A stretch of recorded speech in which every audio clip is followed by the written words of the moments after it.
قبل ما كل يصور أو يطلع إعلام، قبل ما كل يصور أو يطلع إعلام ويسولف على البعث أو يسب صدام. اللي يقعد ويا مرته يخاف لا يغلط لسانه وتسمع الحيطان.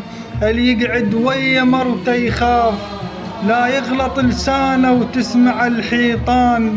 بس الصدر يخطب قام أو يسولف بالحقيقة ورجف العدوان، أو هز الدولة كلها وصاح كلا كلا يا شيطان. أو هز الدولة كلها وصاح كلا كلا يا شيطان. أو يشهد مسجد الكوفة بس انت بزمانك أدبت صدام.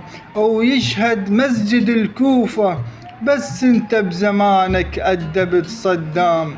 الرحمة والمغفرة للشهيد الناطق محمد صادق الصدر ونجليه وجميع الشهداء الحوزة الناطقة.